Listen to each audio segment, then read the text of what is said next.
Is it possible to have a chunk of coal or charcoal be turned into a functioning microphone that we can actually hear? You see, both of them have coal in their name, so if it does work, would there even be a difference? Well, today I want to experiment with making a low-tech carbon microphone. In a previous video, we built a toaster quality mic using magnets and wire, relying on changes in magnetic field to induce a voltage. This setup, however, is a little less fancy. It relies on good old-fashioned carbon, which is actually what people used back in the 1800s to create some of the first microphones.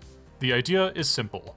Sandwich carbon granules, our coal, between two electrodes with a voltage running through them.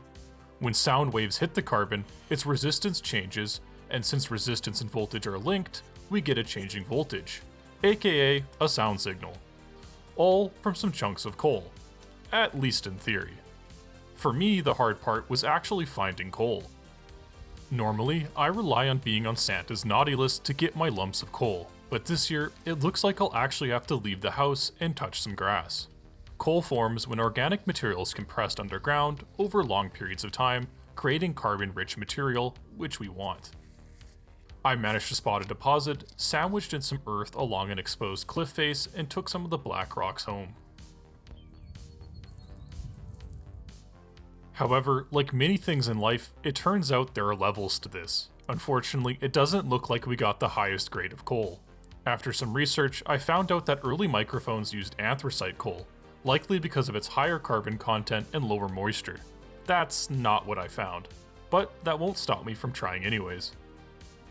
Now in theory, this high carbon content should make it conductive, so I did a quick test on a multimeter, and I see absolutely nothing. Not exactly encouraging, since we need resistance changes to capture sound. If it's too high, we won't pick up the subtle vibrations of a voice. I'm hoping that crushing it into smaller pieces might help by increasing the contact area. For the body of the mic, I found a simple design online that uses the underside of a soda can. To get a good connection, I'll sand off the oxidized layer to expose the bare metal.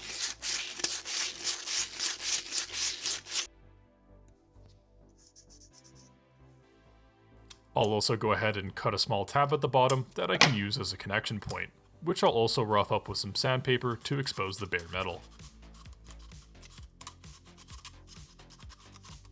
Since we want some fine granules instead of chunks, I'll throw some coal into a bag and give it a solid beating to break it down.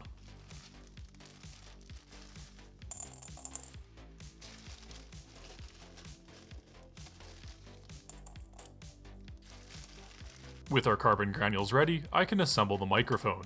I'll start by connecting to the bottom electrode, our can, to connect it to our voltage source, a AA battery. To sample the audio, I'll run the signal into an audio jack, connecting the ground pin back to the battery. For the top electrode, I'll just use a piece of some tinfoil that I shaped into a circle, and I'll put that on top of the granules and connect that to our signal pin. Hooking it up to our multimeter, it looks like we might be able to see some changes in voltage, but that's only after giving it some rough taps. And after reviewing the video, I think the tinfoil's just touching the soda can. But we're not going to know for sure unless we plug it in and sample some audio.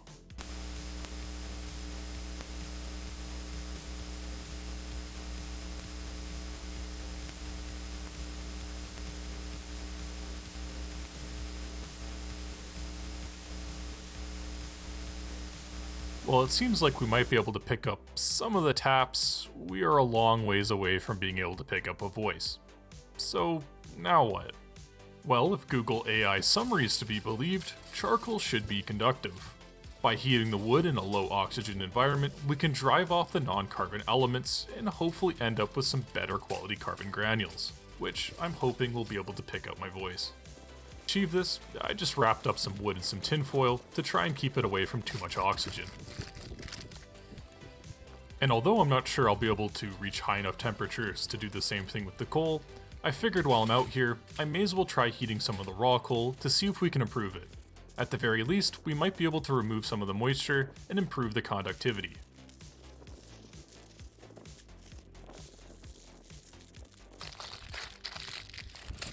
And although we want to avoid too much oxygen, I still poked some holes since there will be some gases that might escape.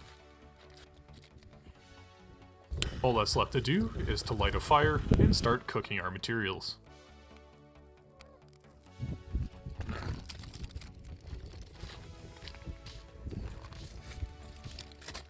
I also had this metal bottle that I was going to use for another video, but I didn't use it, so I threw some coal in it and placed it away from the hottest embers to see what happens. All that's left to do now is just to let the fire bake and come back later.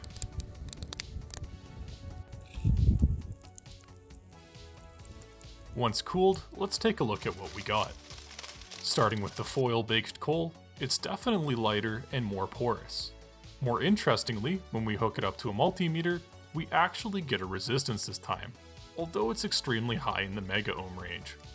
However, compared to the raw coal, this is a little more promising. Next was the coal that was baked inside the bottle, and it definitely released something since we can see all this soot, but there's still no measurable conductivity, and is less porous than the foil sample, making me think that it didn't get as hot being away from the embers. Finally, this leaves the charcoal, which is exactly what we would expect. It's light, brittle, porous, and snaps cleanly. But the most surprising part, the AI was actually right for once. The charcoal shows a much lower resistance, in the kilo-ohm range, giving me hope that this might actually be able to pick up the sound of our voice. So to get it ready to use, I went ahead and crushed up our samples by giving it a nice medium beating. Starting with the baked coal, I placed it into our makeshift microphone, and this is the results that I ended up getting.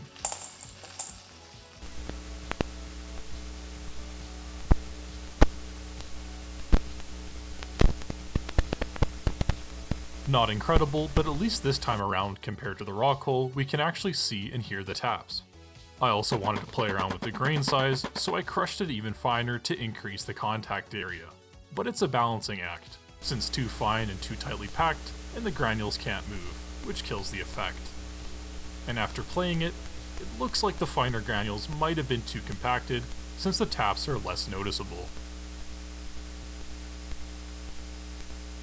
I also tried speaking into it, and I'll let you be the judge.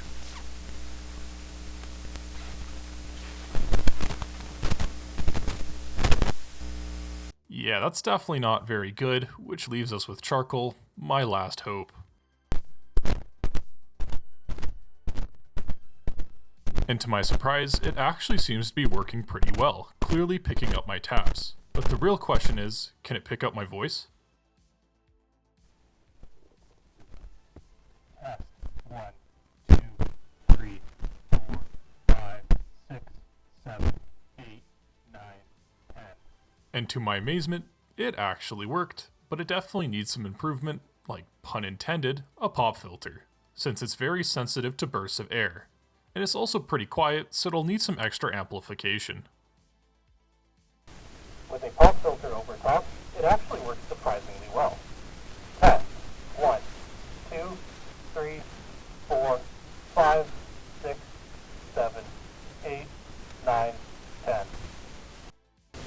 And while it's a little disappointing that we couldn't get this level of audio quality with the 100% coal microphone, maybe Santa next year will give us some anthracite coal for Christmas.